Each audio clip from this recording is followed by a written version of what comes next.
Hola.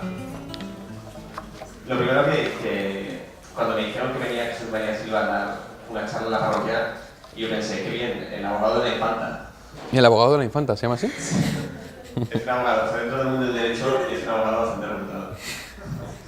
Pero luego resultó que era el padre. Y que luego que venía a hablar de un tema mucho más importante, que es la defensa de la infanta delante del tribunal. Y viene a hablar viene a hablar de amor, básicamente, ¿no? A pesar de que el título sea... ¿Cuál es ese título? El sexo que no conoces. El sexo que no conoces, ¿no? Y una de las grandes preguntas que muchos podéis preguntar es ¿qué hace un cura viniendo a una parroquia a hablar de sexo? ¿Cuál es? Como... Estoy acabando. Pero ya, ¿eh? No es el del planta de marihuana, ¿no? No. Vale. ¿Qué hace un cura a una parroquia hablando de sexo, ¿no? Que es una de las preguntas fundamentales, ¿no? Porque principalmente los curas viven de la castidad. Y eso es lo que nos va a resolver de primeras el padre. Ha escrito 2 libros. Es si no me equivoco, es el quinto de 14 hermanos. El 13. El 13 de 14. Es el 13 de 14 hermanos. Tiene mucha experiencia en la pastoral, en colegios mayores, en la confesión. Ha tratado a muchas personas. Dirección espiritual, jóvenes, como la mayoría de vosotros. Pero alguno que no es del todo joven, pero no pasa nada. Pero algunos sacerdotes también. Pero en cualquier caso, ha escrito estos 2 libros que están en la entrada, que si queréis luego los podéis comprar. Y sin más dilación, os dejo al padre. Gracias. Los que estéis al fondo, si queréis, yo creo que podéis pasar adelante y sentaros en el pasillo o algo así para que no os quedéis ahí por si llega más gente, ¿vale? Bueno, pues gracias Luis por la presentación y Rusé, que es la que estaba ahí también mediando. Y nada, pues eso, soy sacerdote de Madrid, me han preguntado si soy del Opus Dei, no soy del Opus Dei, no soy de ningún movimiento, sino que soy diocesano, que se llama, que es pues los curas que somos, pues nada, como San Pedro, un poco de andar por casa, ¿no? Y efectivamente tengo mucho trato con jóvenes en colegios mayores, en colegios menores, en colegios de las Rozas, mucho acompañamiento con parejas jóvenes, con chavales jóvenes, que es de los que ha surgido, estos 2 libros, que para mí yo no he venido a presentar los libros, yo he venido a hablaros, o sea, es decir, los libros son como una excusa para esta presentación. Obviamente yo creo que los libros son buenos, luego os hablaré un poquito de ellos, pero sobre todo me interesa hablaros de un tema pues tan actual como es el sexo y de un modo quizá bastante poco convencional al que a lo mejor estáis acostumbrados a oírlo. Vamos a comenzar haciendo una pequeña oración para pedirle a nuestra Madre la Virgen que interceda por nosotros y que nos conceda abrir el corazón. En el nombre del Padre, del Hijo y del Espíritu Santo. Amén. Dios te salve María, llena eres de gracia, el Señor es contigo. Bendita tú eres entre todas las mujeres y bendito es el fruto de tu vientre Jesús.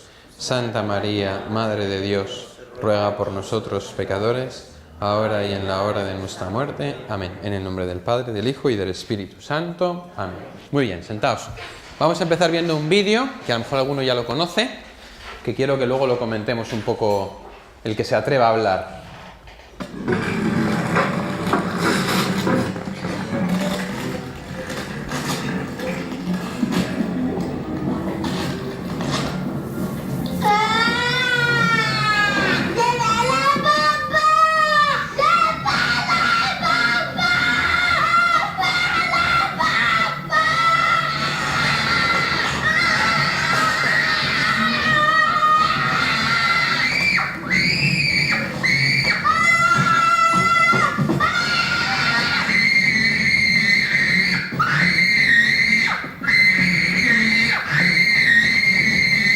Dozen condoms. Fun, sexy, safe. ¿Os habéis enterado del anuncio? Vale. Es un buen comienzo, ¿verdad? Muy bien. Me gustaría, si alguien se atreve a responder, porque a veces los jóvenes sois un poco caguetas, en plan, ay, no sé qué. Sobre todo a la pregunta si esto quiere funcionar también, claro que es importante. Aquí siempre falla la tecnología, esto es lo normal. ¿Qué concepción del amor, la sexualidad y la paternidad os parece que refleja este anuncio? Venga, a ver. ¿Quién se anima a levantar la mano y decir algo? Hemos visto el anuncio, hemos visto al padre con su hijo, que ha montado una escena, ¿no? Ahí en el porque quiere unos caramelos, y el padre al final se le ha visto con un resoplido y el mensaje: utiliza preservativos, utiliza condones, ¿no? ¿Qué imagen de la paternidad, de la sexualidad, del amor os parece que refleja este anuncio? A ver, venga, ¿quién se anima? A ver, por ahí atrás, venga, fuerte, que te digamos, ponte de pie. El hijo es un estorbo, vale, gracias. Más ideas, a ver, venga. Más ideas. Yo es que no me puedo bajar, pero me voy a bajar. A ver, por allí, dime. Lo siento por el de la cámara, me ha dicho que no me baje. Yo creo que cada vez que el padre le daba, o sea, le quitaba la golosina al niño, y el niño lo volvía a poner, es como las veces que tú rechazas, ¿no? Dices, no quiero, y te vuelve la tentación, que no, y la rabieta de después, pues la paciencia que tiene el padre es más bien el amor y la paternidad y la constancia. O sea, a ti el padre te ha parecido paciente, parece que ha sido paciente en el anuncio. Sí, porque no, sí. o sea, ha tenido paciencia. Ha tenido paciencia. Vale, más ideas. A ver, ¿qué os parece que expresa este anuncio respecto al amor, la paternidad, respecto a la sexualidad? A ver, ¿más ideas? ¿Ninguna? ¿No os atrevéis? ¿Estáis en modo vergonzoso? Bueno, en realidad yo lo que has dicho de que el padre es paciente, más bien un poco, al final, el mensaje del anuncio es: ojalá ese niño no hubiera nacido. Porque es en plan, el padre pensando, tonto de mí, que no me puse un condón a tiempo y ahora por culpa de eso tengo que aguantar a este niño. O sea, muy paciente a mí personalmente no me parece. De hecho, parece que el niño es una carga, algo que sobra. De algún modo se está diciendo, ojalá no hubiera existido, ojalá no hubiera nacido, ¿no? Se presenta la paternidad como una carga. Jolín, pues tengo que hacerme cargo de este niño y encima me está dando problemas y el padre no hace nada, está como resignado. El niño se pone a hacer y el padre está totalmente resignado y lo único que se le ocurre pensar es en el pasado, diciendo, ojalá no hubiera hecho esto, o sea, ojalá hubiera puesto métodos o barreras para poder no tener hijos, ¿no? Y la paternidad pues como algo incapaz de sacrificio también, ¿no? Si os fijáis detrás del anuncio, también se ve la sexualidad como algo que se puede vivir al margen de sus consecuencias, ¿no? Como diciendo, es que eres tonto, si hubieras sido listo, habrías podido pasártelo fenomenal sin tener consecuencias. Y por no haber sido listo, pues ahora tienes que comerte las consecuencias de tus errores, ¿no? De no haberte puesto un preservativo, que es el tener un hijo, ¿no? Sobre todo la idea esto, ¿no? El hijo es una carga, o sea, es una carga indeseada, inesperada que viene y que ojalá no hubiera venido, ¿no? Es un anuncio que lo suelo poner en las presentaciones, la gente se ríe, la gente comenta, la gente más o menos suele, pues hombre, tiene su gracia el vídeo, ¿no? Pero en realidad hay una cosa que se nos olvida muchas veces y es que el vídeo es un anuncio, ¿no? Entonces, ¿qué significa que sea un anuncio? Significa que hay un interés detrás. ¿Cuál es el interés? ¿Para qué se ha hecho este anuncio? A ver. Para vender condones, es decir, para sacar dinero. O sea, la finalidad del anuncio no es ni que seamos más felices, ni que nos lo pasemos mejor. La finalidad no es que nadie esté preocupado por nuestra paternidad, ni por las consecuencias de nuestros actos. El tío que ha hecho este anuncio quiere una cosa, que se llama dinero. Y ha invertido dinero en un creativo, en unos actores y en una escena, para poder sacar más dinero. A veces pensamos que el mundo nos hace favores, que está muy preocupado por nosotros, y cuando nos hablan de salud sexual, o cuando nos hablan de preservativos, o nos hablan del aborto, o del SIDA, pensamos que nos lo dice la sociedad porque están muy preocupados por nosotros. Mentira, lo hacen por dinero. Los preservativos cuestan dinero, y la píldora al día después cuesta 20 pavos, y un aborto cuesta entre 400 y 1.200 euros, y eso es dinero. Entonces, lo primero que tenemos que hacer es desenmascarar esta concepción actual de la sexualidad y del amor porque nos han colado un golazo, o, perdonad que lo diga así, os han colado un golazo a vuestra generación, porque os han hecho creer que las voces que os vienen de la publicidad, de la música, de la televisión, de las series, de las canciones y del Estado son lo mejor. Y es mentira, es sencillamente una enorme mentira que os han colado. El mundo no nos hace ningún favor, tiene un interés sobre nosotros y el interés básicamente es nuestro dinero. Vamos por tanto a intentar desenmascarar la actual concepción de la sexualidad. ¿Para qué? Para no dejarnos manipular Porque en el fondo este anuncio es un ejemplo típico de manipulación. Entonces, os estaba diciendo, vamos a desmontar la actual concepción de la sexualidad para ver qué es lo que nos están colando. Hay tres valores tradicionales que han ido siempre de la mano de la sexualidad, que es, por una parte, la sexualidad y la fecundidad, ¿no? En las culturas antiguas siempre se tenía en cuenta que los actos sexuales podían dar lugar a una nueva vida. De hecho, si vemos en la biología, ¿para qué sirve la sexualidad en la biología? Pues la sexualidad en la biología sirve para tener hijos, ¿no? Es decir, los delfines tienen relaciones para tener hijos, las moscas tienen relaciones para tener hijos y los pulpos también, ¿no? Es decir, la sexualidad en la naturaleza sirve para la fecundidad y durante muchos siglos en las culturas humanas se han considerado dos realidades que van de la mano.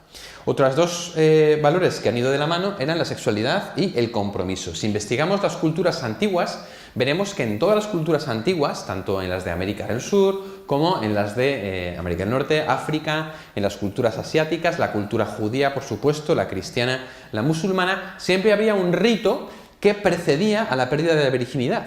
Y era un rito de compromiso, que se llamaba matrimonio, que era una relación en la cual decidían establecer una comunidad de vida juntos y en ese marco tener relaciones sexuales, ¿no? Yo en mis investigaciones que he hecho para los libros solamente me he encontrado con una tribu de África que no creían en la virginidad hasta el matrimonio, sino que proponían que se pudiera probar antes para poder casarse, pero como suele decirse, la excepción confirma la regla, ¿no? Es una excepción de una tribu porque tradicionalmente siempre la sexualidad ha ido unida de la mano del compromiso, lo que llamamos matrimonio.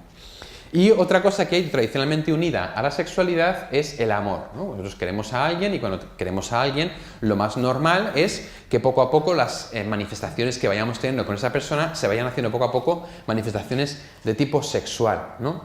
Bien. Esto es lo que había, digamos, desde siempre, ¿no? De hecho, si lo vemos, puede sonarnos un poco carca, un poco anticuado, un poco incluso como decir, como me decían los chavales en una convivencia, algo de otro siglo, ¿no? Como decir, bueno, pues esto, ¿por qué tiene que ser así, ¿no? ¿Qué ha pasado desde los 500.000 años que lleva el ser humano en la Tierra hasta la actualidad para que se haya roto este vínculo entre sexualidad, fecundidad, sexualidad, compromiso, sexualidad y amor? Bueno, pues ha pasado lo que llamamos la revolución sexual, La revolución sexual está sobre todo amparada por este señor que se llama Alfred Kinsey. Alfred Kinsey, este hombre, como viene aquí sacado de Wikipedia, no era sexólogo, sino que era entomólogo, es decir, había estudiado pues, los insectos, ¿vale? Pero él estudió, su publicación más importante, debido al gran impacto que generó, fue su estudio sobre el comportamiento sexual de hombres y mujeres. Él hizo unos experimentos con hombres, con mujeres de tipo sexual y fue la primera persona que hizo públicos los comportamientos sexuales de los hombres y las mujeres en Estados Unidos y entonces generó un inmenso impacto en la comunidad psicológica y también en la liberación sexual. Uno de sus discípulos, Reisman, dice después que su investigación fue un fraude porque él había basado su investigación en gente con comportamiento pedófilo, ¿no? con pederastia. Es decir, luego se ha sabido que los experimentos en los que basó Kinsey sus investigaciones eran sobre todo de relaciones de hombres con niños, entonces eran relaciones pederastas, pedófilas, y que las consecuencias que sacó eran esas. De hecho, los grandes estudiosos de Kinsey lo que dicen es que su finalidad era legalizar la pederastia, la pedofilia, ¿no? Pero en cualquier caso, su investigación tuvo, como hemos dicho, un inmenso impacto en la comunidad científica, porque era la primera persona que hacía un estudio y además, obviamente, de primeras no dijo que fuese basado en la pedofilia, sino que lo dijo que era pues un poco basado en lo que le había observado. Entonces, Alfred Kinsey dice, bueno, es el padre, digamos, de la revolución sexual que sucedió en el año 58, que hace falta separar la sexualidad humana de todo condicionamiento desde el nacimiento, ¿no? Se ha dicho, este hombre decía, y la revolución sexual decía, que la sexualidad había estado de la mano de un montón de papeles culturales que eran malos, ¿no? Y que estaba reprimida, que estaba censurada, que era un tema tabú y que se estaba viviendo sin liberar, y que si consiguiéramos liberar la sexualidad se convertiría en una fuente de plenitud, de satisfacción, en una fuente de vida total para todos. Entonces él dice, para poder conseguir que la sexualidad la vivamos al margen de todo condicionamiento, tenemos que conseguir hacer una triple disociación. Primero tenemos que conseguir separar la sexualidad de la fecundidad. Vamos a ver. ¿Por qué? Por tener relaciones sexuales yo voy a tener que tener un hijo. No tiene por qué. De hecho, existen métodos para que eso no suceda. Entonces se empieza a instaurar la mentalidad anticonceptiva, preservativos, condones, y la mentalidad contraceptiva, ¿no? El aborto, el DIU y ahora la píldora del día después, ¿no? Como diciendo, pues se puede hacer un acto al margen de sus consecuencias. Dirá Kinsey, cuando consigamos esto, tenemos que dar el siguiente paso, que es disociar sexualidad de compromiso. A ver, si yo quiero a alguien, ¿qué más da que esté casado o no esté casado con él? Si yo le quiero y él me quiere, podemos tener relaciones sexuales, porque como total ya no tienen consecuencias, solamente pues manifiestan que yo te quiero y que tú me quieres. Y entonces, ¿por qué no tener relaciones sexuales antes del matrimonio o fuera del matrimonio? Que es lo que tenemos ahora, pues las relaciones prematrimoniales, las relaciones extramatrimoniales y etcétera, ¿no? Y entonces él dijo, cuando consigamos esto, tenemos que dar el siguiente paso, que es separar sexualidad de amor. A ver, ¿por qué voy a tener que hacerlo con alguien porque le quiera? Si yo disfruto y la otra persona disfruta, ¿qué más da que haya amor o no haya amor? Podemos tener relaciones sexuales al margen del amor. Entonces, esta triple disociación se ha ido llevando a cabo progresivamente a lo largo de la historia hasta el momento presente, en el que, como ya sabéis vosotros, mucha gente de vuestra generación vive ya directamente la sexualidad absolutamente al margen del amor, no solamente a través de la pornografía, la masturbación, sino también en los rollos, ¿no?, que uno tiene por ahí, que te acuestas con alguien, que sabes su nombre o no, y al final te lo pasas bien, se lo pasa bien y punto. Esta es la triple disociación que propone Alfred Kinsey. A mí de primeras, esta triple disociación, hay algunas cosas que no me convencen. La primera es disociar sexualidad de fecundidad. Yo me pregunto en qué momento se nos ha perdido a los seres humanos que la sexualidad tiene que ver con la fecundidad. O sea, esto no es una sorpresa, ¿no? A mí hay gente que me dice, oye, ¿sabías que Marta se ha quedado embarazada? Cuando me dicen eso digo, anda, ¿y cómo ha podido ser? ¿Qué le ha pasado? ¿Le ha entrado un virus o qué? No, hombre, ¿se ha quedado embarazada? No. Algo habrá hecho para quedarse embarazada, ¿no? Se ha embarazado. Es decir, una persona no se queda embarazada. Una persona se embaraza. Una persona hace algo, ¿no? Otra cosa con la que nos cuelan el gol es la expresión sexo seguro.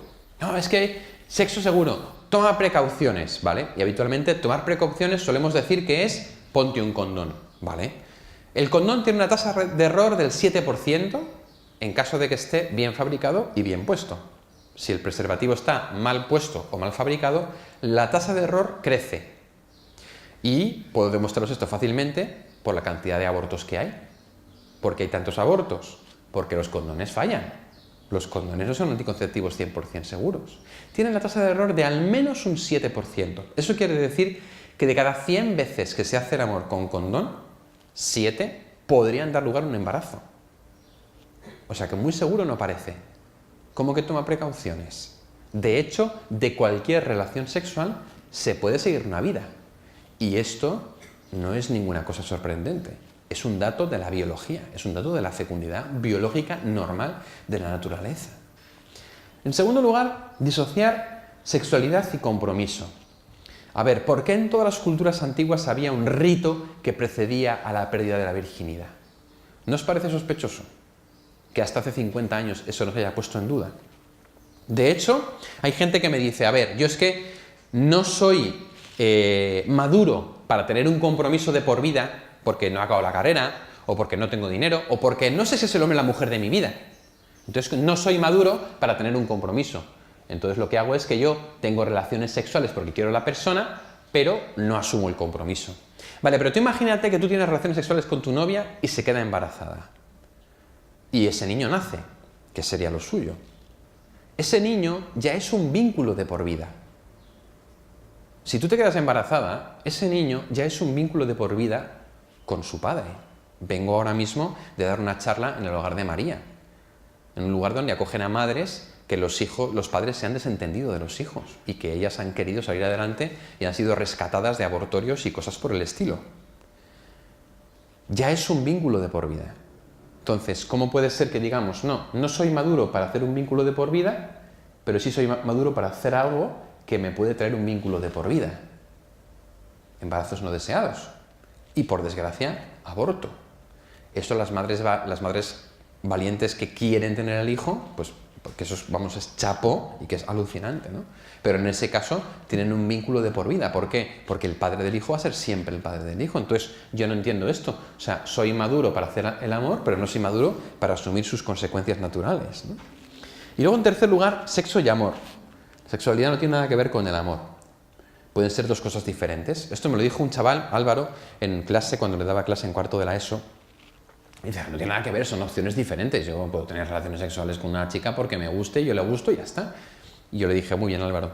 Entonces, imagínate que tú ves a tu novia teniendo relaciones sexuales con otro tío.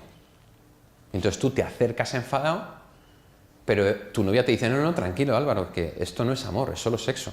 Yo a quien quiero es a ti, no te preocupes. Digo, ¿tú qué harías? ¿Te irías? Ay, lo siento, perdón por molestar, que no quería... ¿Y te irías? Y me dice, no, no, yo al tío se le arrancaba la cabeza. Digo, ¿por qué? Porque obviamente, por supuesto que la sexualidad tiene que ver con el amor.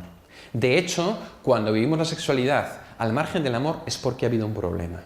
Una herida emocional, porque nos hemos roto por dentro, porque hemos perdido la fe en el amor, porque tenemos pecado y nos ha hecho, pues eso, comerle la cabeza a alguien para llevárnoslo a la cama, pero no porque la sexualidad no tenga que ver con el amor.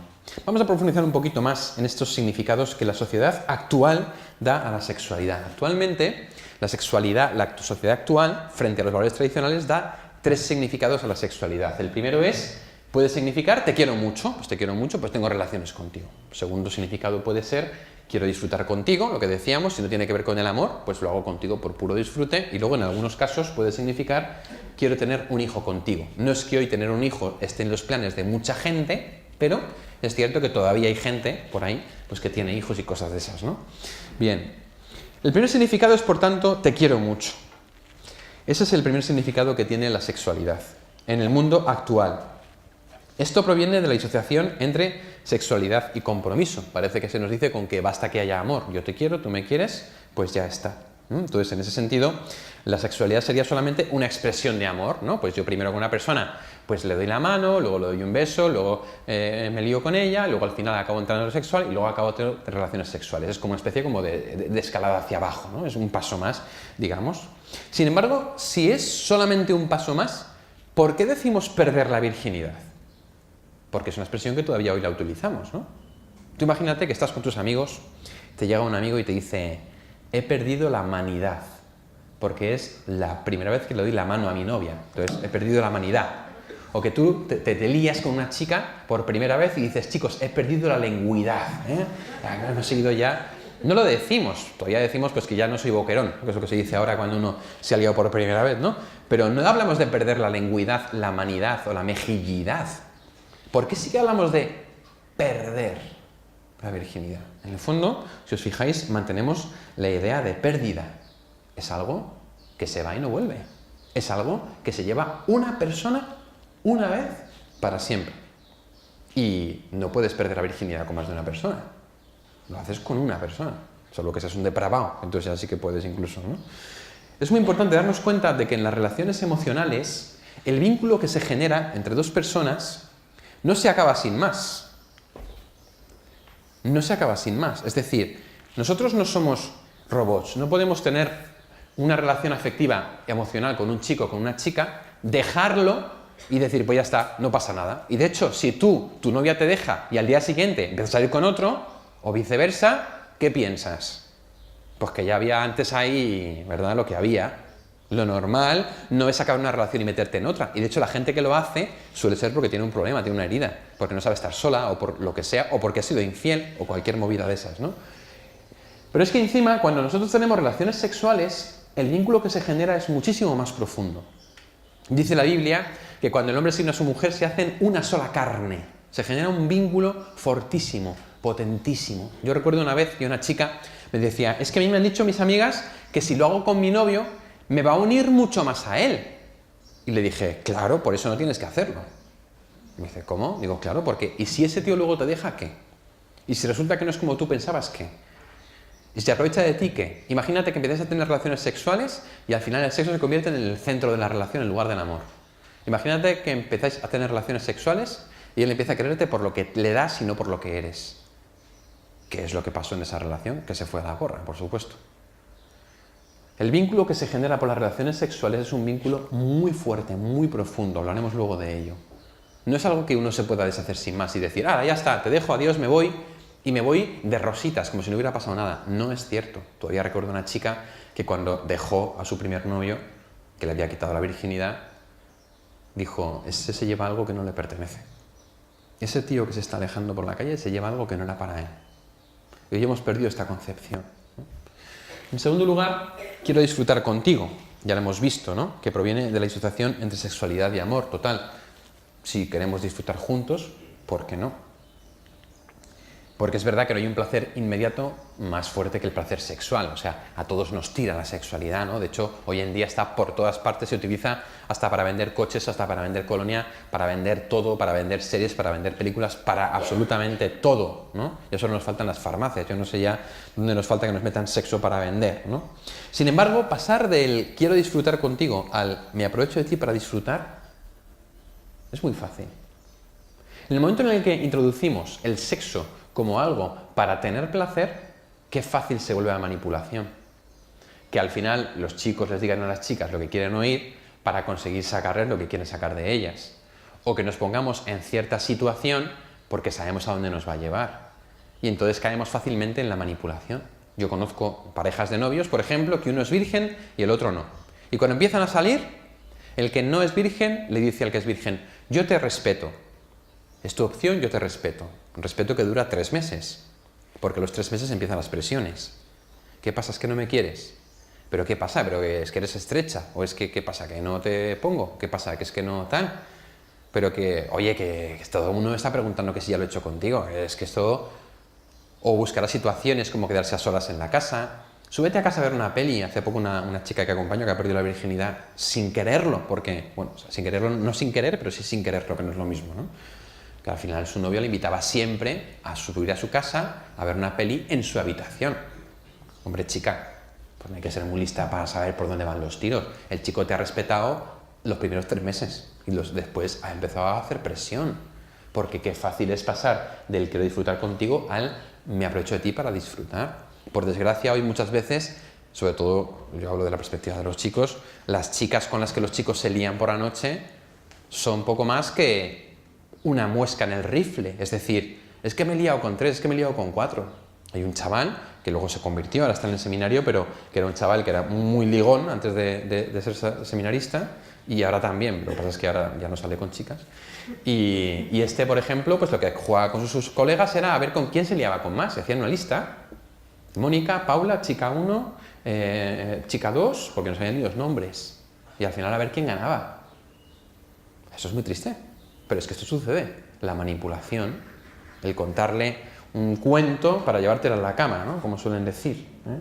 Reducir al otro a un objeto, manipular para conseguir lo que no quiero. O luego pasa con esas personas que son 2 amigos con derecho a roce, ¿no? Son amigos, empiezan a tener relaciones, pero no hay nada más serio. Pero pasa que una de las 2 personas se empieza a pillar y la otra no. Y entonces se generan desequilibrios, se generan heridas. Hace poco un chaval que conozco empezó a salir con una chica que era poliamorosa, que vivía el poliamor, es decir, que tenía relaciones sexuales con diversos chicos porque entendía que se podía vivir así. Este chico no es poliamoroso, sino que es monoamoroso y quería estar con ella y punto, ¿no? Y entonces le dijo, oye, pues mira, yo si estás conmigo, pues estás conmigo. Entonces ella fue a los poliamorosos a decirles que ella quería estar solamente con su novio. Y los poliamorosos no reaccionaron diciendo, bueno, no te preocupes, es tu opción, tranquila, claro que sí. No. ¿Cómo reaccionaron? Pero bueno, pero no sé qué, pero qué más dará, ¿por qué no vas a acostarte conmigo aunque estés con él? ¿Pero por qué no vamos a seguir haciendo lo que hacíamos? ¿Pero por qué? Presión.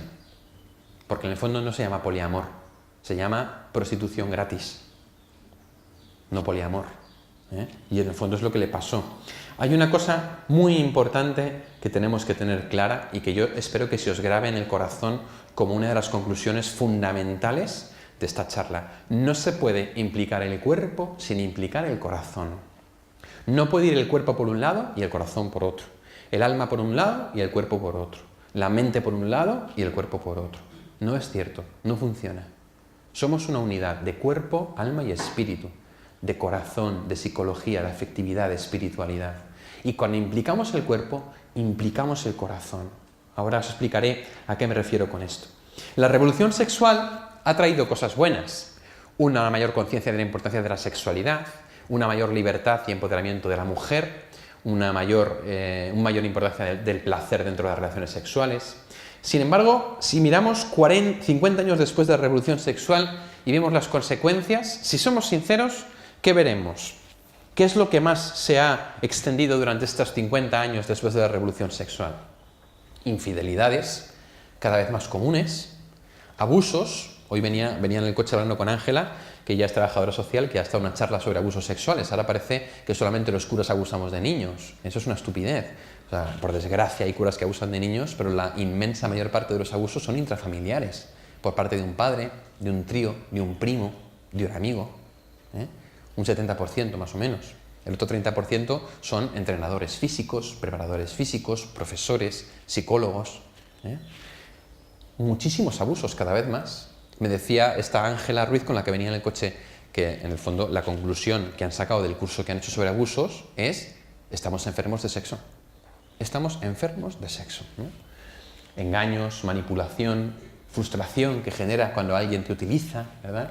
Heridas emocionales, y ahora os hablo un poquito de esto, rabia, resentimiento, cuánta gente ya ha dejado de creer en el amor porque le han hecho daño, celos, que son una plaga hoy en día, violencia y venganza, lo que se llama hoy la violencia de género, embarazos no deseados y abortos frente al sexo seguro.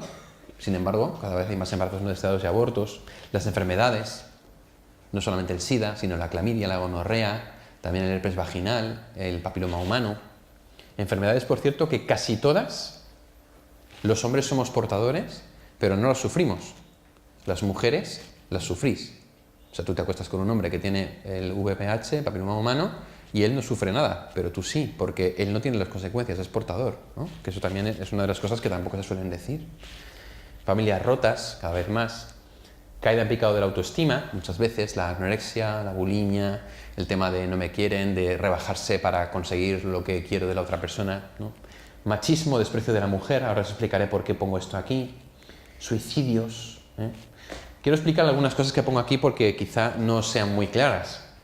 Las heridas emocionales son heridas emocionales que tenemos todos. Todos estamos llamados y necesitamos ser amados incondicionalmente. Queremos ser amados por alguien que nos quiera por lo que somos y no por lo que tenemos y que nos quiera para siempre. Y todos hemos crecido con carencias, porque hemos tenido un padre ausente o sobreexigente, o una madre sobreprotectora, o unos hermanos que nos hacían bullying, lo que sea. Todos crecemos con heridas. Yo en concreto cuento siempre mi testimonio de mi herida personal, ¿no? Nosotros somos 14 hermanos y yo soy el de la mala suerte, yo soy el 13, ¿no?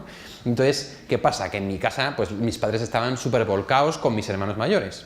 Pero ser el número 13 tiene una desventaja mayor, y es que hay una hija pequeña, más pequeña que tú, una hermana pequeña que es la mimada, ¿no? Que es la que se lleva las atenciones, los cariños, sobre todo del padre, porque ya sabéis que las madres se llevan más con los hijos y los padres más con las hijas. Entonces yo, para mi padre era como, papá, existo, estoy aquí, ¿no? Y mi padre estaba volcado con mi hermana, y entonces yo, sin darme cuenta, ¿qué intentaba? Llamar la atención, conseguir logros, sacar buenas notas, destacar, en el fondo para intentar conseguir el afecto de mi padre, pero nunca lo conseguía. Y cuando después me hice adolescente, empecé a proyectar eso con mis compañeros, quería sobresalir, quería destacar, quería ser el primero, quería no sé qué, y luego en el seminario, hasta que al final, con el trabajo psicológico personal, te das cuenta de que tienes una carencia. Tu padre no te ha dado la validación que necesitabas, y la has buscado donde no debías, en los demás, en figuras de autoridad, en tus compañeros, en tus iguales, y te das cuenta de que así no se sacia una necesidad afectiva o emocional. Pues en la sexualidad esto tiene mucho que ver, porque las heridas emocionales muchas veces son que nos ha faltado el amor de un padre y lo buscamos en los brazos de un hombre, o que hemos tenido una madre sobreprotectora y entonces no tenemos un respeto hacia la mujer como deberíamos tenerlo, o que no nos han puesto límites, o no nos han educado, o no nos han enseñado, o que alguien nos ha herido, tenemos una carencia de amor y lo buscamos en brazos del primero que pase o de la primera que pase. Luego el tema, por ejemplo, de los celos. Ya sabéis lo fácil que es hoy ser celoso, porque como todo el mundo hoy es infiel y es tan fácil poner los cuernos a la persona. Otro día hablaba con un chaval de 17 años, que va a cumplir 18, que tiene novia, se quieren un montón, están súper enamorados, pero están los dos acojonados, porque no se fían de que el otro no les vaya a poner los cuernos. Y lo han hablado. Y han dicho que cuando me vaya a Mallorca, porque cuando les toca Mallorca, porque van a hacer selectividad, que no. Y él en el fondo dice, pues es que cuando se vaya voy a tener miedo. de que se líe con otro, aunque sea que sepa que está enamorado de mí. Y a ella le pasa lo mismo con él. El tema del WhatsApp, ¿no? Última conexión, a ver cuándo se ha conectado para ver si me responde, si está en línea, si no me dices y tal, si no sé qué, con quién hablas, con quién has hablado, quién era ese que te ha escrito. Al final caemos en una obsesión de los celos, ¿no? Por supuesto, esto lo hemos dicho, ¿no?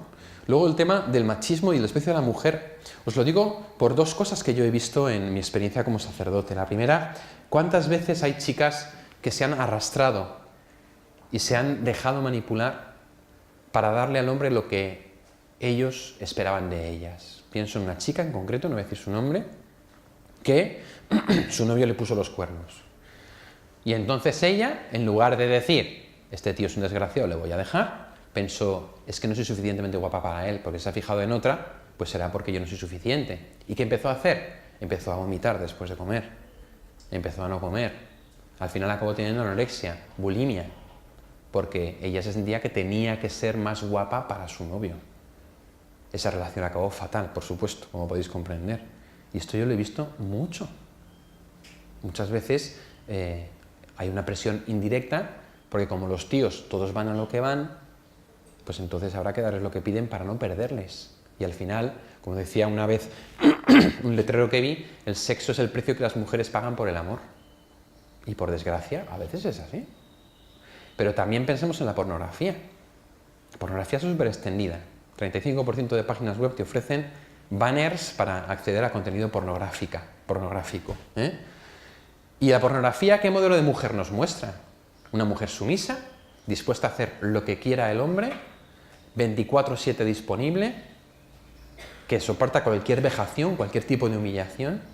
Si podéis, buscad páginas web de ex actrices porno y vais a flipar, porque cada vez hay más mujeres que acaban tan desesperadas, rotas, destrozadas y deprimidas por el mundo de la pornografía, que si no se suicidan, que las hay, acaban haciendo páginas web en contra de la pornografía por las vejaciones a las que se han visto sometidas. La pornografía crea una imaginación en nosotros, los hombres sobre todo, que son los que más consumen, que hace que al final deseen en las relaciones sexuales cosas que no son reales. Y yo conozco parejas que se han roto porque al hombre le daba más la pornografía que su pareja. Y eso es tremendo, ¿no? Y luego los suicidios. En España, los jóvenes entre 15 y 35 años, la mayor causa de muerte no natural es el suicidio, según los datos del Instituto Nacional de Estadística. Y según la Organización Mundial de la Salud, entre los jóvenes de 15 y 35 años de Europa, la mayor causa de muerte no natural es el suicidio. Y a nivel mundial, la segunda causa de muerte no natural de jóvenes entre 15 y 35 años es el suicidio. Ahora mismo a vuestra generación se le llama la generación suicida. En Londres están muy preocupados, en Inglaterra, porque hay muchísimos suicidios. Y eso no lo dice la Iglesia. Son datos que se tapan porque, como imagino que ya sabéis, los suicidios nunca se publican porque llaman a más suicidios. O sea, lo que se dieron cuenta al principio del periodismo es que cuando publicaban que una persona se había tirado de un edificio, a la semana siguiente se tiraban 4, porque les daban ideas. Entonces, la ideación suicida se impide cuando tú no ves noticias de suicidios, pero hay muchísimos suicidios, ¿no? De hecho, el otro día en una charla como esta, hablé de las veces que en Madrid, en el metro, pone por causas ajenas a metro, la línea está cortada entre las estaciones de Sol y Tirso de Molina. Y yo les digo, eso es porque alguien se tiraba al tren. Y una chica levantó la mano y dijo, efectivamente, yo trabajo en el tren y donde yo estoy todos los días tenemos 2 o 3 muertes diarias por suicidio. Bien, el Colegio Americano de Pediatría, cuando conoció estos datos tan fuertes, hizo una investigación y dijo, vamos a ver qué está pasando, cuáles son los colectivos que tienen más posibilidades de suicidarse. Y encontraron que había 3 colectivos que tenían 10 veces más posibilidades de suicidio que los demás. Las personas que eran sexualmente activas, las mujeres que habían abortado y las personas que tenían disforia de género, es decir, problemas de identidad sexual. Y el Colegio Americano de Pediatrías puso el aviso, atención, las personas que son sexualmente activas, que han abortado o que tienen problemas de identidad, se suicidan 10 veces más que el resto de jóvenes. Lo cual nos lleva a una conclusión muy sencilla. La mayor causa por la que la gente de vuestra edad se muere, se suicida hoy, es por problemas que tienen que ver con la afectividad y con la sexualidad. De manera que algo no cuadra, algo no estamos haciendo bien, algo de lo que se ha hecho durante la revolución sexual no ha funcionado. Por eso, una de las frases que tengo en el libro es esta frase: la revolución sexual no ha traído una evolución humana, sino una involución animal, que es más o menos lo que podemos estar viendo que ha sucedido en los últimos años. Por eso es tan importante redescubrir el valor del amor y de la sexualidad, desprogramar los usos inadecuados, porque cuando no se vive como Dios manda, se puede convertir en fuente de frustración y puede conllevar una falta de entrega a la persona a la que amas. Porque la sexualidad toca el núcleo más íntimo de nuestro ser, y nuestro futuro matrimonio va a tener una relación directa con la sexualidad. Esto es súper importante darse cuenta, ¿no?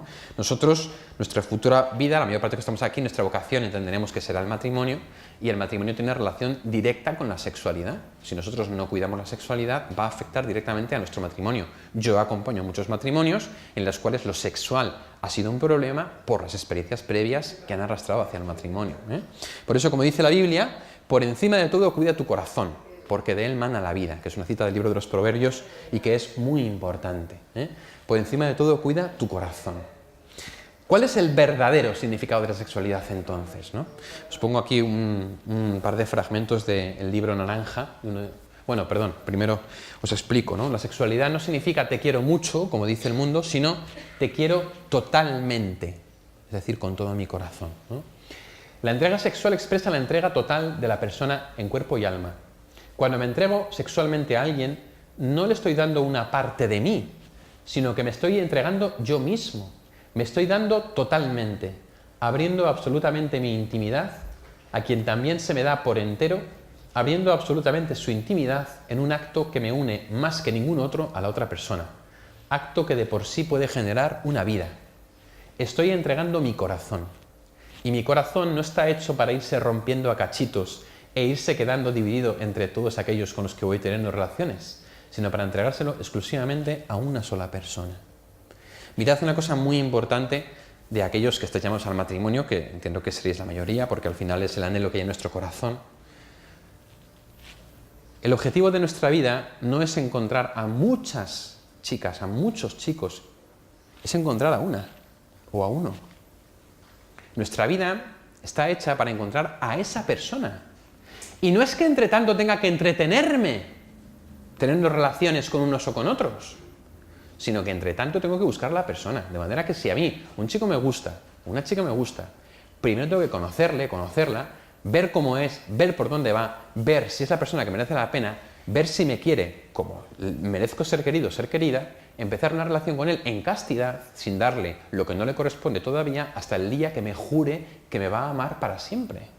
Y el día que me jure que me va a amar para siempre, entonces podré hacerme una sola carne con esa persona. Es fundamental. Nuestro corazón está hecho para amar y ser amado de un modo exclusivo y total, fiel, entregado y que nunca se acabe. Deseamos que alguien nos quiera con todo su ser y se entregue totalmente a nosotros, dándonos todo lo que es. Deseamos que ese alguien nunca nos retire su amor. Deseamos que se nos quiera, no por lo que tenemos o por lo que damos, sino por lo que somos.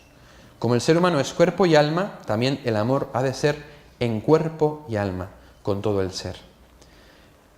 Estamos llamados y deseamos un amor exclusivo, total, fiel, entregado y que nunca se acabe. Ese es el deseo de nuestro corazón.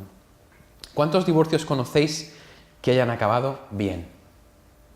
Yo particularmente, personalmente, no conozco ninguno. Habitualmente son problemas de comunicación, discusiones, enfrentamientos, a veces infidelidades, juicios, litigios por la custodia, luego utilizar a los hijos para dile a tu padre que no sé qué, dile a tu madre que no sé qué.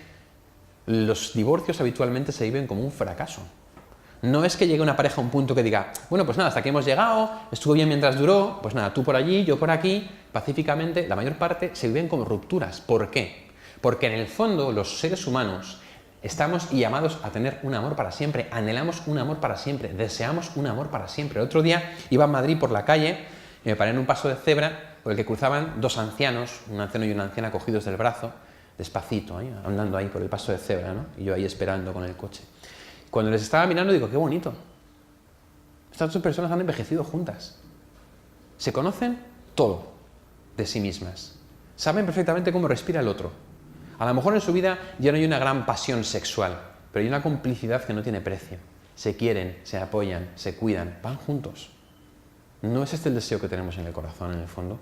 De alguien que nos quiera para siempre, alguien que no nos abandone, alguien que no nos hiera. Ayer hablaba con una mujer divorciada que se divorció supuestamente porque el marido quería divorciarse, pero el marido le tiene un odio terrible y está todo el rato poniendo a las hijas en contra de él. ¿Por qué? En el fondo porque nuestro corazón está hecho para un amor que sea para siempre, que sea definitivo y que sea total. Y eso es fundamental, ¿no? Nos hace una sola carne. No estoy entregando cualquier cosa. Genera una vinculación, y una vinculación que no se cierra sin más. De hecho, un amigo mío que es terapeuta de pareja me contaba que una vez a tener un matrimonio que tenían problemas de pareja y problemas sexuales, pues empezaron a ver cuál era el problema. Y el problema que descubrieron en psicoterapia es que él había tenido relaciones sexuales con 7 mujeres antes de casarse, ¿no? Y entonces tuvo que ir en la psicoterapia, ¿no?, ir cerrando un vínculo detrás de otro, uno por uno, para poder conseguir que esa persona fuera libre de las vinculaciones que había generado, ¿no?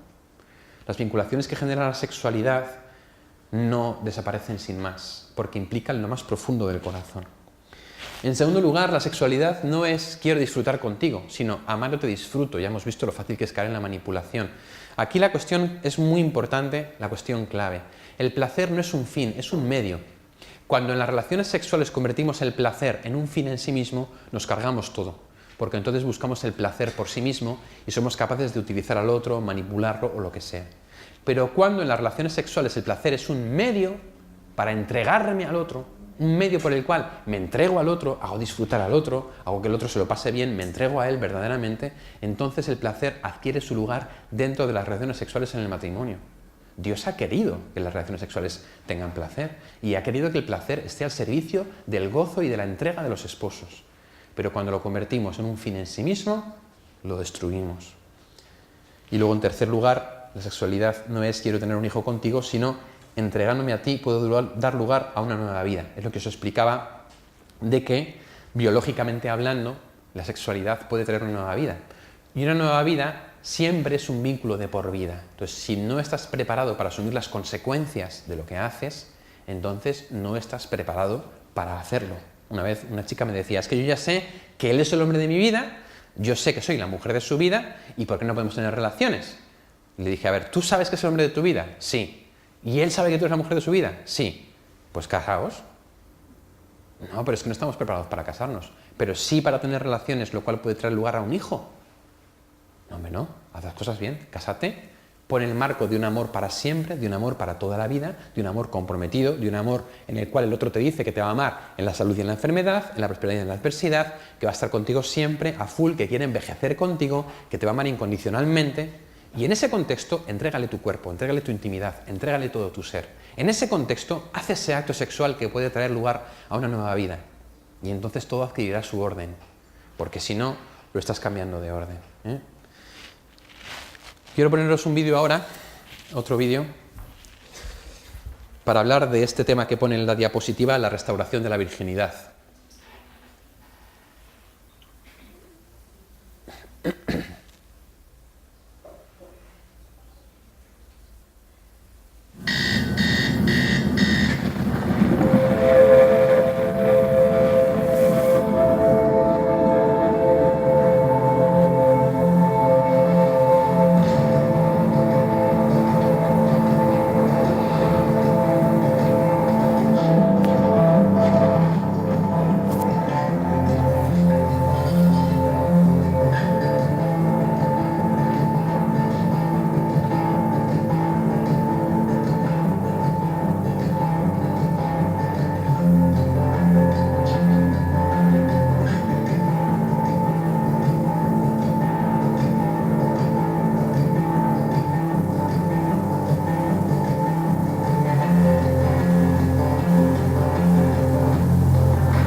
Los cristianos tenemos mucha suerte. Hasta ahora no se ha hablado de Dios en la presentación, porque yo creo que los motivos por los cuales estamos llamados a vivir bien la sexualidad no son solamente por Dios, sino por cuestiones humanas. Pero ¿cuántas personas ha habido que han metido la pata, que han perdido la virginidad? Yo conozco muchos chavales, al principio yo les proponía la castidad de un modo muy abierto y lo aceptaban, pero luego a veces pues por error, por metedura de pata, por un tiempo de infidelidad, por insistencia de otras personas, por lo que fuese, acababan perdiendo la virginidad. Y luego pues decían, ¿y ahora qué? Ya he perdido la virginidad, ahora ¿cómo la puedo recuperar? ¿No? ¿Se puede recuperar la virginidad? Y pues casi siempre la respuesta es no, has perdido la virginidad. Como decíamos antes, está la idea de pérdida y entonces pues ya no tienes nada que recuperar, ¿no? Yo recuerdo que hablando con un chaval que tenía esta situación, había perdido la virginidad en un tiempo que se alejó de la iglesia y después se convirtió y que se empezó a salir con una chica que se estaba guardando virgen para él y estaban viendo la castidad hasta el matrimonio, pues se sentía mal porque decía, yo no he sido virgen para ella, ella se ha guardado virgen para mí, ¿no? Entonces, hablando con el chico este fue cuando vino la iluminación de escribir este libro, Virginidad 2.0, recuperar la inocencia, ¿no? Que parte de la fe en Dios. Dios tiene poder absolutamente por sobre todas las cosas. Y Dios es el más poderoso de este mundo. Su Espíritu Santo tiene poder para sanar, tiene poder para liberar y tiene poder para restaurar la virginidad de nuestro corazón. Esto obviamente no significa viajar al pasado y hacer que no haya sucedido lo que ha sucedido. Es más bien como una especie de segunda virginidad, así es como la llaman por lo menos en Estados Unidos, una segunda virginidad. Cuando nosotros tenemos relaciones sexuales con una o varias personas, es como si nos dejáramos cachitos del corazón en esas personas. La recuperación de la virginidad del corazón es dejarle a Dios que vuelva a darnos un corazón íntegro, que vuelva a unir esas partes que a lo mejor se han roto y que volvamos a tener un corazón íntegro y que empecemos a vivir una nueva castidad, una nueva virginidad para la persona para la que queremos vivir el resto de nuestros días. Este libro yo lo escribí para jóvenes y es un libro que ha dado mucho fruto no solo con jóvenes. Conozco un matrimonio que este libro lo ha salvado, conozco gente que le ha salvado, le ha cambiado, ¿no? O sea, en las redes sociales ponía una chica, el libro que cambió mi vida, ¿no? ¿Por qué? Porque es un libro que ofrece un itinerario para la restauración de la virginidad del corazón, ¿no? Es decir, no os voy a leer todos los capítulos, pero más o menos es el poder de la fe, la importancia del arrepentimiento, recuperar la virginidad, regenerados, renovados y justificados por el Espíritu Santo, restaurados por el amor misericordioso de Dios, sanando las consecuencias de mis errores, una mirada de sabiduría sobre la propia vida, o sea, como una serie de procesos que uno tiene que ir haciendo para poder sanar esa herida, y luego un plan de trabajo, que es un proceso concreto por el cual yo te invito a que tú hagas un acto de confianza en Dios para que Él pueda restaurar la virginidad de tu corazón. Lo ideal es hacer eso delante del Señor y delante de tu novio o novia, ¿no? Porque hay una parte del libro que es para que lo lea tu novio o novia si se ha guardado virgen para ti, ¿no? Porque también hay veces que conozco a parejas que tienen esta herida, que a lo mejor, pues, pienso en unos novios que ella es virgen, él no, y que ella en el fondo tiene como ese dolor, ¿no? Entonces el dolor que ella tiene de que él no se haya guardado para ella ha impedido también que él cierre sus heridas, ¿no? Y yo les he ayudado, y también a través del libro, para poder cerrar bien esa etapa y que vivan una especie de segunda virginidad para poder entregarse mutuamente en el amor, ¿no? Entonces, en ese sentido, se puede recuperar la virginidad del corazón. Dios lo puede todo. El Espíritu Santo es poderoso para sanar nuestro corazón. Hace poco di una charla de este tema. Se me acercó una chica al final a preguntarme. Y el problema que tenía la chica es que estaba muy enamorada de un chico, había perdido la virginidad con él, él la había dejado y ella seguía enamorada de él. Y entonces dice, yo he leído el libro, pero es que sigo pillada. Digo, claro, es que el libro no es para gente que sigue con esa vinculación, con ese vínculo, ¿no? Es decir, si tú tienes ese vínculo con el chaval, lo primero que tienes que hacer es cerrar el vínculo, la vinculación, y después recuperar la virginidad del corazón, porque si no, es como sanarte una herida y que todos los días venga una persona y te quite la costra, ¿no? Pues obviamente, si cada día viene alguien y te quita la costra, la herida no se cura, ¿no? Pero si tú consigues esa vinculación o desvinculación en este caso con la persona, pues entonces puedes recuperar la virginidad del corazón mediante la gracia del Espíritu Santo. Voy a saltarme unas cuantas cosas para no enrollarme. Bueno, que ya me estoy enrollando, ¿sabes? Pero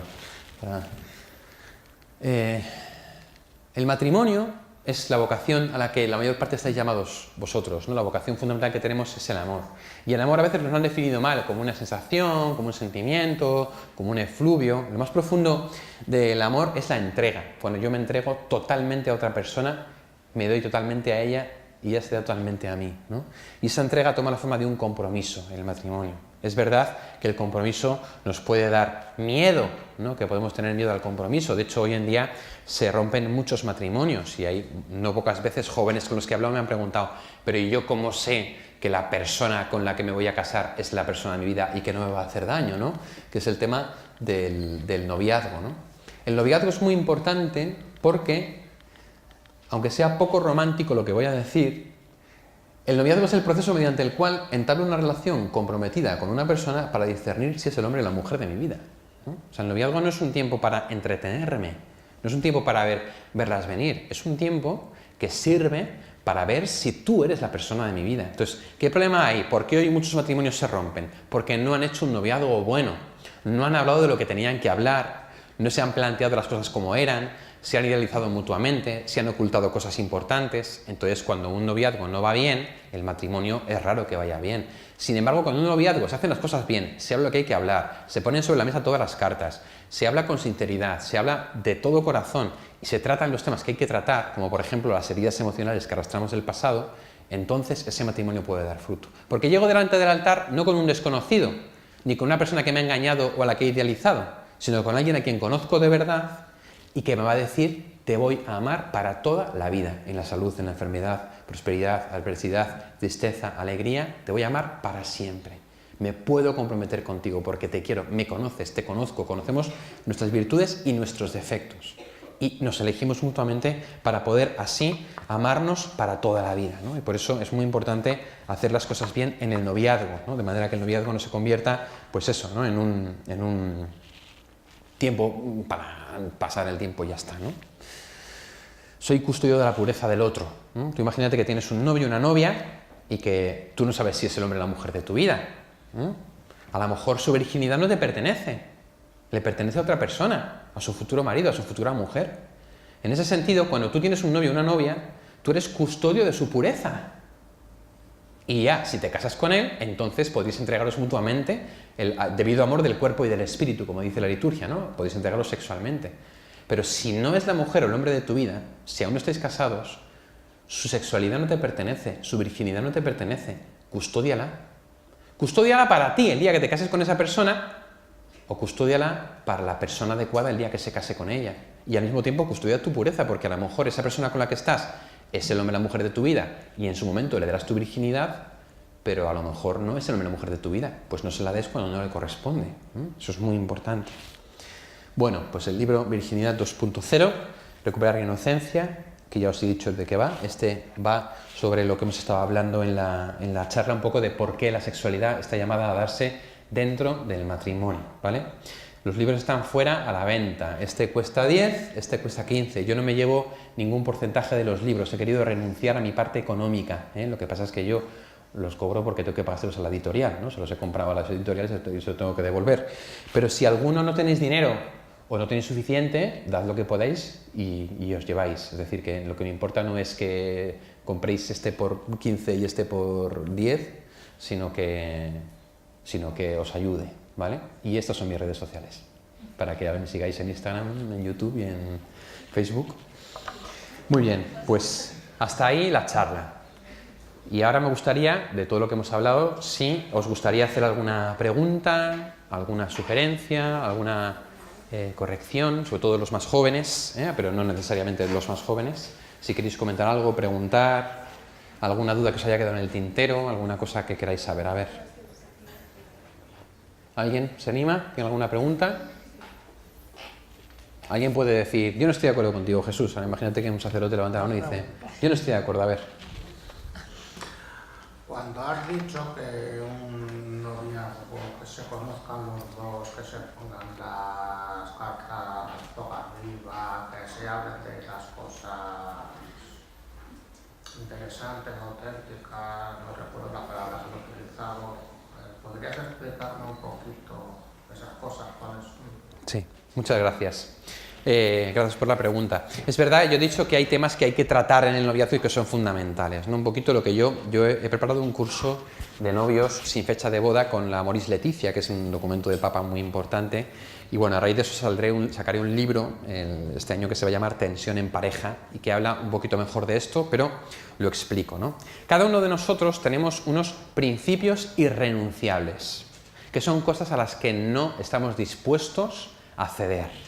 Por ejemplo, el número de hijos que queremos tener, cómo queremos que sea nuestro matrimonio, dónde quiero vivir, cómo quiero criar a mi familia, qué valores quiero inculcar a mis hijos, ¿no? La fe, son valores irrenunciables o innegociables. Es muy importante saber cuáles son esos principios irrenunciables, porque si la persona con la que estoy saliendo tiene otros principios irrenunciables que son contrarios a los míos, no somos compatibles. Y esto es muy duro, pero es verdad. O sea, si yo, por ejemplo, pienso que no sé cuántos hijos voy a tener, pero tiendo a tener una familia numerosa, y mi pareja dice, yo quiero tener uno y no pienso tener más, no sois compatibles. Si tú dices, yo quiero vivir aquí porque para mí es importante mi profesión de enfermera y quiero entregarme en este hospital, pero tu novio es militar y te dice, mira, a mí donde me destinen voy a ir y donde vaya tú tienes que ir. Si no aceptas eso, no sois compatibles. Es decir, hay un montón de principios irrenunciables, innegociables, que cada uno tiene que tener detectados.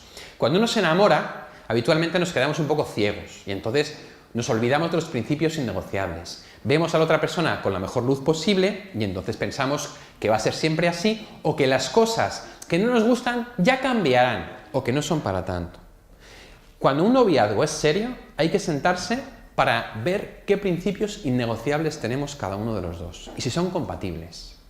Y luego hay otra serie de principios que no son innegociables. También hay que ver cuáles son. Es decir, hay cosas que a lo mejor yo tengo una idea, pero estoy dispuesto a cambiar, pero tengo que decirla. Entonces, estaría muy bien sentarte con tu novio o con tu novia y ver principios innegociables. Vamos a ponernos unos al lado del otro y vamos a ver si somos compatibles o no. Principios negociables, vamos a ver cuáles son y vamos a negociarlos. Tenemos que negociar porque al final, si no, si siempre cede uno o siempre cede el otro, no es suficiente. Hay que hablar de temas importantes, ¿no? Ponerse en verdad ante el otro. No vale quedarse con esa idealización del otro. Es decir, muchas veces pensamos, ya cambiará. Nunca os caséis pensando, ya cambiará. Nunca. Es un error. Cuando hay un defecto que de primeras no os moleste, pero que luego con el tiempo vais viendo en el noviazgo que empieza a molestaros, quiere decir que hay un tema que hay que tratar, que hay que trabajar. Porque si tú no amas a esa persona con ese defecto puede convertirse en un problemón. Otra cosa a la que me refiero son las heridas emocionales. El Papa Francisco, en la exhortación a Amoris Laetitia, habla de las crisis no resueltas que arrastramos del pasado, a veces por una adolescencia mal vivida, por falta de amor del padre, falta de amor de la madre, heridas emocionales, problemas de autoestima, problemas de autoimagen. Y cuando nosotros en el noviazgo no hemos sanado personalmente esas heridas, dice el Papa, en el matrimonio se reabrirán y harán mucho daño a la mujer, al marido, a los hijos e incluso pueden llegar a romper el matrimonio, ¿no? Y en ese sentido lo ideal es poder trabajarlas, ¿no? Entonces, principios innegociables, principios negociables, ver al otro con sus defectos y aceptarlos, no pretender cambiarle porque no puede ser un amor condicional, ¿eh? Y también resolver las crisis personales, emocionales que cada uno arrastra para poder asegurarse el éxito del matrimonio, ¿eh? Entre otras cosas. ¿Más preguntas que queráis hacer? A ver, desde ahí a ver si te oímos. Sí, por favor. Me encuentro con personas que me dicen que para saber si son compatibles con la persona con la que están saliendo o si funciona la relación, hay que saber literalmente cómo son en la cama. Entonces no sé qué contestar a las personas que dicen que es una parte muy importante de su vida la sexualidad y que hasta saber si funcionan bien en la sexualidad entre ellos, no pueden saber si va a funcionar la relación. Gracias, me han hecho esa pregunta bastantes veces, ¿eh? Porque hay mucha gente que lo dice, ¿y yo cómo sé que funciona en la cama? ¿No? Y si no funciona en la cama, ¿entonces qué? Bueno, entonces yo a esas personas le digo, vale, entonces quieres decir que si tu novio no funciona en la cama, le dejarías. O sea que tú le quieres con condiciones. Yo te quiero si funcionas en la cama. Si no, te dejo. Ese amor no es muy incondicional, ¿no? A lo mejor hay que decirle a la persona, ¿tú por qué quieres a tu novio? O a tu novia. ¿Y si no funciona? ¿Y si funciona fenomenal y dentro de un año le da una enfermedad y ya no puede tener relaciones sexuales? ¿Le dejas? ¿Qué es el matrimonio? ¿Es el refugio para que yo pueda tener todo el sexo que quiera? No, es un camino de entrega, perdona. Tu novio puede funcionar en la cama perfectamente, casarte y al día siguiente tener un accidente y que ya no se le levante. Se acabó el sexo para el resto de tu vida. ¿Por qué quieres tú a tu marido? No es lo ideal, ¿eh? Eso evidentemente. O tu mujer. Vosotros sabéis que las mujeres hay muchas épocas en las que no pueden tener relaciones, o por enfermedades, o por embarazo, o por estrés, o por dolor de cabeza, que es una cosa bastante frecuente, ¿eh? Y ahí los hombres, ¿qué hacemos? Hay veces que hay hombres que por viajes tienen que guardar periodos de castidad de 5 años. Si tú no eres capaz de vivir la castidad en tu noviazgo, ¿cómo sabes que la vas a vivir en tu matrimonio? No lo sabes. Entonces, casarse probando al otro en la cama para ver cómo funciona es casarse con condiciones. Es casarse no incondicionalmente, sino me caso contigo si funcionas, estoy contigo si funcionas, si no funcionas no. Entonces no te quiero de verdad, no te quiero por lo que eres, te quiero por lo que me das. Y entonces mi relación contigo está abocada al fracaso, porque el día que no podamos tener relaciones por lo que sea, me vas a dejar. Y además, biológicamente hablando, la sexualidad es cuestión de fontanería y tiempo. Es decir, que la cosa suele funcionar, no suele haber problemas. Es decir, las personas con disfunciones sexuales son pocas. Y estas disfunciones muchas veces vienen no por no tener relaciones antes, sino pueden venir incluso después del matrimonio. Por tanto, en principio, dos personas son sexualmente compatibles porque la cosa no es demasiado complicada. Luego es verdad que en la sexualidad tienen que ir aprendiendo el hombre cómo funciona la mujer cómo funciona el hombre, tienen que ir aprendiendo. O sea, no es una rutina ni no es una cosa automática, es una cosa que hay que ir aprendiendo, pero eso no quiere decir que tengamos que hacerlo antes de casarnos, porque eso puede ser un amor condicionado y no incondicionado. Muy bien, más preguntas, sí. Bueno, es una pregunta, sé que esta noche tienes una charla también. Tengo una, sí. ¿Será del mismo estilo? Que me he enterado que esta noche también das una charla. Quería saber si será del mismo estilo o otro, para preguntar. Va a ser el mismo estilo, sí. El mismo porque ya si tengo que dar 3 charlas diferentes en el mismo día, o sea, en plan de currarme 3 presentaciones y 3 tal, lo que pasa es que luego intento adaptarme. Vosotros sois la mayoría, sois jóvenes, a las madres solteras les hablo de otro modo, a los que vea esta noche les hablo de otro modo, pero es el mismo palo. Voy a poner la misma presentación y es un poco el mismo esquema. Esta noche no lo sé quién va a venir. Quien venga, pues así le hablo. Si son mayores, pues les hablaré de sus hijos. Si son pequeños, les hablaré a ellos, ¿no? O sea, adaptándome. ¿Más preguntas? Tú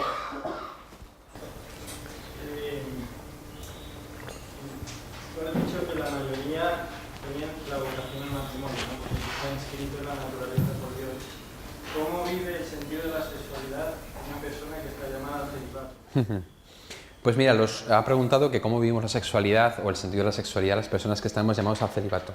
Pues mira, exactamente igual que los casados. Es decir, un hombre, cuando se casa con su mujer, decide entregarse totalmente a ella en cuerpo y alma, dándole todo su tiempo, todas sus energías, cuidando a los hijos que tengan juntos, cuidando y regando el amor y sacándolo adelante. Un sacerdote, cuando se ordena, se desposa con la Iglesia, promete amarla fielmente, con cuerpo y alma, con todo su ser, cuidando a los hijos de la Iglesia y siendo un esposo fiel y amante que cuide el amor por la Iglesia día tras día. Es decir, en realidad el enfoque es el mismo. Lo que pasa es que el célibe renuncia a una expresión genital de ese amor, cosa a lo cual el casado no renuncia, ¿no? Como decía un amigo mío, tú renuncias a todas las mujeres y yo renuncio a todas menos a una, ¿eh? Entonces, en realidad, la cuestión es que el célibe renuncia a la expresión genital, porque obviamente pues, no tiene una persona con la que físicamente tenga relaciones, pero el amor de entrega es total. Es lo que os decía antes, el matrimonio, el amor verdadero es un amor de entrega. Lo sexual es algo que es esencial a la entrega, pero tanto en lo genital como en lo célibe. Yo soy un hombre y a mí como hombre me gustan las mujeres y yo como hombre tengo tentaciones y espero seguir teniéndolas porque si dejo de ser hombre me asustaré bastante, ¿no? Es decir, yo soy un tío y es muy importante y por eso para mí el celibato es una renuncia, si no, no sería una renuncia. Pero igual que tú, el día que te cases, a lo mejor te mola tu secretaria y tendrás que renunciar a tu secretaria por tu esposa. O el día que tú te cases, resulta que conocerás a un musculitos de tu trabajo, de estos de gimnasio, que te va a encantar, pero tú elegirás a tu marido y renunciarás a esa persona, ¿no? La vida está hecha de elecciones y renuncias. El célibe ha renunciado a la genitalidad para expresar el amor de entrega total a la Iglesia, siendo hombre y sabiendo lo que renuncia. Y el no célibe se ha entregado a una persona para amarle totalmente, ejerciendo con esa persona la genitalidad pero ha renunciado a todo lo demás. Y tiene que cuidar esa renuncia día a día también. No sé si te he respondido. Vale. ¿Alguna pregunta más que queráis? Os voy a poner un vídeo y terminamos con este vídeo, ¿vale? Y luego a la salida están los libros para el que quiera. Seguirme en las redes sociales, ¿eh? Que yo soy un influencer. Sí, reíros, pero es verdad, ¿eh? En TikTok tengo 8.000 seguidores. Sí, en TikTok. ¿A qué no sabéis lo que es? Sí, Musical.ly. Estaban unos jóvenes platicando de carnita asada hasta que uno de ellos preguntó ¿cómo debe ser tu novia para que te cases con ella? Fácil, contestó uno de ellos. Tiene que ser una mujer sin vicios y que tenga valores, que esté bien educada. ¿Y eso cómo se le preguntó otro? Bueno, tiene que ser una mujer que no fume, que no tome, que de preferencia sea religiosa, que sea chavita bien, que se vista de manera prudente, pero sobre todo tiene que ser virgen. Y uno de ellos le preguntó, oye, ¿y tú eres virgen? Los hombres queremos una mujer que no huela a cigarro cuando nosotros sacamos 3 cajetillas diarias. Queremos una mujer no tome cuando nosotros salimos a disfrutar todos los fines de semana. Queremos una mujer que rece cuando nosotros ni siquiera lo hacemos. Y queremos una mujer que no use escote cuando nuestro Instagram está lleno de lo opuesto. Pero sobre todo las queremos vírgenes cuando nosotros la perdimos ya hace tiempo. Hombre, no podemos exigir algo que no estamos dispuestos a dar. No estoy diciendo que seamos santos, pero tampoco exijamos a una santa cuando nosotros somos unos diablos. Mejor aceptamos a nuestra pareja tal y como es, con esos detalles que la hacen ser perfecta, con esas cicatrices que le quedan a la media, y con ese pasado que la hace ser única, que la hace ser ella. Pero que si nos damos cuenta, ella está siendo santa. Si queremos una relación de verdad, lo único que debemos de brindar es coherencia y equidad.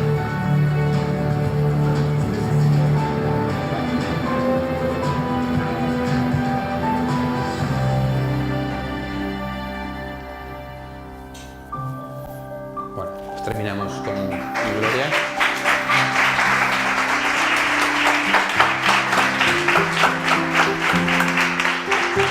Gloria al Padre y al Hijo y al Espíritu Santo, como era en el principio, ahora y siempre, por los siglos de los siglos. Amén. Bueno, gracias por escucharme.